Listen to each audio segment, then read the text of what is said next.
Good evening mga idol, marami ang nagsasabi na kapag may violation daw yung ating personal account, yung main profile, ay hindi na tayo mamonetize sa ating Facebook page. So ipapakita ko sa inyo mga idol na kahit may violation yung ating main profile, mamonetize pa rin tayo sa ating page. Ayan, tara, let's go. Ayan, punta tayo sa aking Facebook account. Ayan, ito yung aking main profile. Ayan.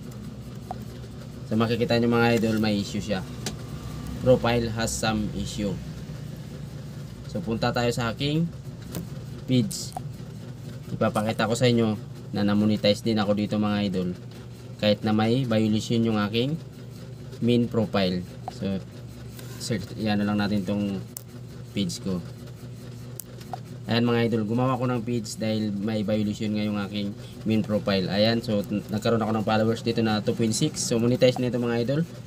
Ayan, ipapakita ko sa inyo na monetize na siya.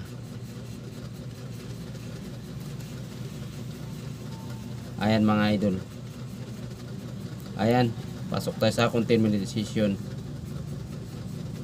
Ayan, na-monetize tayo mga idol. So hindi po totoo na kapag may violation yung ating main profile ay hindi tayo mamonetize dito sa may page natin. Sana nakatulong sa inyo ito mga idol. Maraming salamat.